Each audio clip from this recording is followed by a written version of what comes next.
In today's show, we're going to talk to Matt Peck of Locked On Bulls about how Chicago's new look team has looked in the preseason and whether Chicago fans should get their hopes up. It's all coming up. Stay tuned. You are Locked On NBA, your daily NBA podcast. Part of the Locked On Podcast Network, your team every day. Hi guys, and welcome to Locked On NBA. I am your Monday host, Josh Lloyd. I also host the Locked On Fantasy Basketball channel, so check that out, subscribe, follow, thumbs up my videos over there if you do have fantasy basketball drafts coming up. Thank you for making Locked On NBA your first listen every day. We are free and available on all platforms. We are going to talk Bulls. Before I do that, I'm going to tell you about Built Bar. It is the best tasting protein bar ever. Built Bar has amazing flavors, 9 standard flavors, and they bring out new special edition ones all the time. Apple Almond Crisp, Cherry Lime. They just got released to go along with orange and strawberry and raspberry and mint brownie and salted caramel and cookies and cream and coconut. I can go on and on. But I won't about the flavors because I can also go on and about how healthy they are. 17 to 18 grams of protein, 130 to 180 grams, or no, 180 calories per bar, 4 to 5 grams of sugar, and 4 to 5 grams of net carbs. And you can get these healthy and delicious bars at a discount, 15% off, by going to built.com and using the promo code LOCKED15. That's LOCKED15 for 15% off at built.com. Built Bar is the best tasting protein bar ever.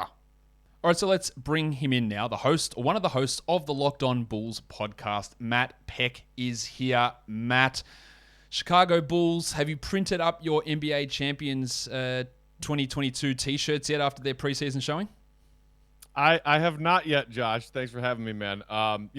Bulls fans love to talk about the next rally in Grant Park because it hasn't happened since 1998.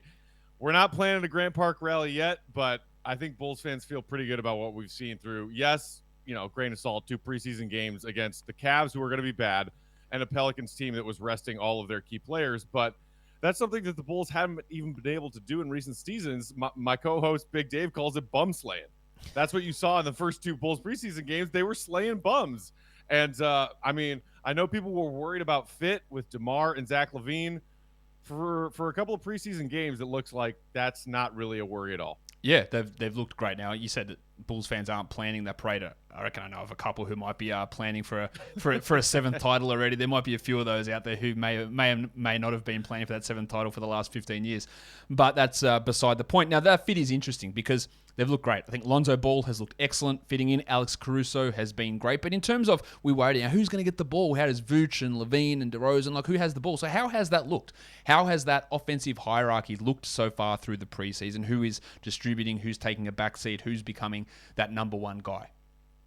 Well, I think the good news so far is that it really isn't a hierarchy. It is a lot of sharing. Lonzo has been such a welcome relief, as has DeMar DeRozan, because they both give Zach LaVine things that he has not had in his Bulls tenure. DeMar can take pressure off Zach as a primary ball handler. You saw the way that DeMar improved his playmaking skills in his time in San Antonio, averaging almost 7 assists per game last season. But also DeMar can get those ISO possessions where he just hits his mid-range shots or gets to the free throw line. The Bulls were one of the worst free throw attempt teams in the NBA last season. DeMar's going to help Zach out in that department. And if the Bulls can get stops defensively, which so far, at least in preseason, they have been able to do, Lonzo operating with his court vision is going to give the Bulls those advantages in fast break and transition opportunities on a nightly basis. And it's a welcome relief for Zach LaVine because it's not all on his shoulders anymore. We know that Zach LaVine has a certain weakness when it comes to being the primary ball handler and playmaker, in addition to being asked to score 30 points a night. That was the Bulls' MO for the last couple of years with Zach.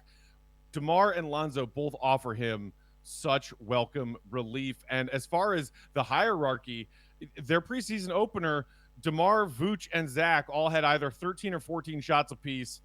Zach got to operate off the ball a lot more and was wildly efficient off the ball.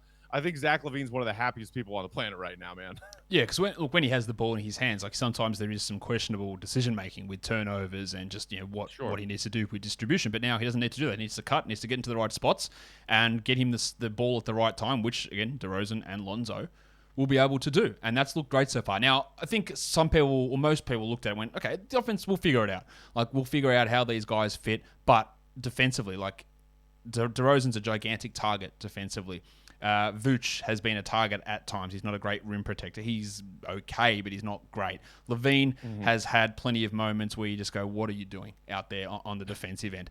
Lonzo's great. Alex Caruso's great. Of course, they're playing the preseason without Patrick Williams. It looks like he'll be ready to start the season with this ankle injury, so it's one of their better defensive guys. But have any of the... And again, it's against a Cavs team who were terrible and a Pelicans team who had nobody out there. We're in the middle of their third game against the Cavs here at the moment as we're recording this.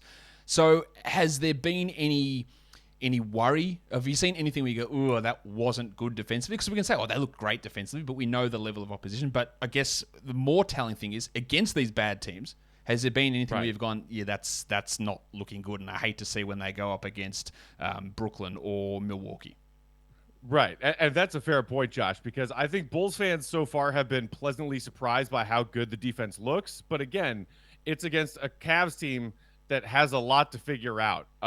Colin Sexton looked bad in that first game. Yeah. We're watching, as you said, the Bulls Cavs rematch while we're recording this right now. But the thing that I have been encouraged by is that Billy Donovan knows, especially until Patrick Williams comes back, when it comes to that starting lineup, especially, they're going to be playing small.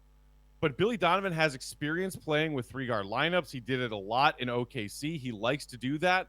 And Arturas Karnisovas and Mark Eversley in this offseason went out, and not only the big splash additions like Lonzo and DeMar, but some of their other fringe signings, they added a lot of length and defensive capability with some of the other fringe signings. Guys like Caruso, and even Lonzo Ball, who I think doesn't get enough credit for what he does disruptively on the defensive end.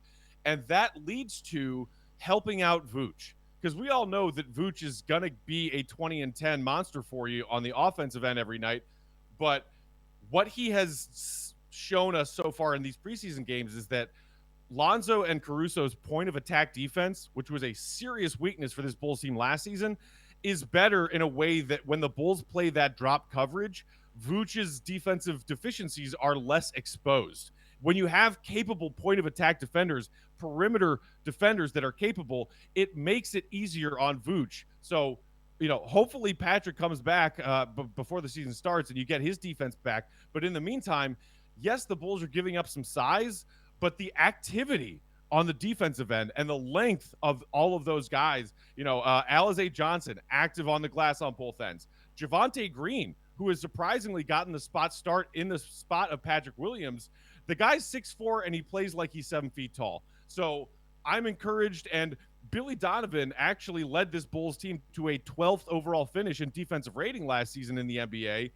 And I think, you lost Thad Young, you lost Daniel Tice, but I think there's more defensive talent on this season's roster than last season's. I know it's more of a concern than the offense, but so far I'm cautiously optimistic what we've seen from the Bulls defensively. You're right that adding Lonzo and Caruso are big defensive pluses in a second year of Patrick Williams, and losing Thad and all that sort of stuff. That's all true. The worry I have is that how big of a negative DeRozan can be on that end might actually offset. Like you can say, well, we've got better defensive talent, but he also added one of literally the worst defenders in the NBA, and trying to hide him along with 2 other subpar guys, it can be a problem. We haven't really seen it be a huge issue so far, but that's still the issue. But again, at least when you're going up against Dylan Windler, he hasn't been necessarily lighting you up. You can go, that's a good sign, because if that had happened, that's that same idea of when you head to Summer League. Like if a third-year player is not looking great, if they look actively bad, then you go, that's a worry, because good performances in Summer League, things that happen all the time. But if you should be looking good and you're not, that's a problem. So if you are looking terrible against a bunch of bad players, that can be a concern. But we haven't seen that, so that's great. So, last question for you, Matt: do Bulls fans, do they change their because again they're putting up, like, prior to this game, putting up like historic type of net rating differentials, which historically has translated pretty well to the regular season. Do Bulls fans go, well, instead of being a team that we want to push for the play-in or push for the playoffs, are they changing expectations to be like, well, maybe could we be a top 4 seed? Could we get into a home court advantage situation? I mean, I'll tell you this, Josh. When the Bulls added Lonzo and DeMar in the span of the first few days of free agency, they were already talking about a top 4 seed, because Bulls fans are going to be Bulls fans. Personally, I have been tempering my expectations, but I think the fair expectation for this team now is avoid the play-in. Yep. I know that there's a lot of stuff going on in the Eastern Conference. Kyrie might not play in any of the Brooklyn Nets homes games. We don't know what's going to happen with Simmons in Philadelphia. What's Boston going to be running it back with Tatum and Jaylen Brown and Smart after the Kemba experience didn't work out? There's a lot of, can Atlanta reproduce what they did last season? Can the Knicks reproduce what they did last season? The Knicks were a super surprise as a 4 seed. But I think given all of that and how uncertain the way that the East unfolds beyond Brooklyn and Milwaukee, it's fair to put the expectation at get at least that 6th seed and avoid the play-in. Because remember, if it weren't for Zach LaVine going out into health and safety protocols for a dozen games down the stretch of last season, the Bulls probably would have been in the play-in already. And you added so much talent compared to what the roster was last season. So I'm not penciling in a top 4 seed. It's not impossible, but what I would like them to see accomplish is at least the 6th seed and avoiding that play-in tournament. It's going to be really interesting. One of the most intriguing teams to watch for this upcoming season. Matt and you and Dave will have that covered for us all over on the Locked On Bulls podcast. Thanks for coming on Locked On NBA with me. Anytime, Josh. Thanks for having me.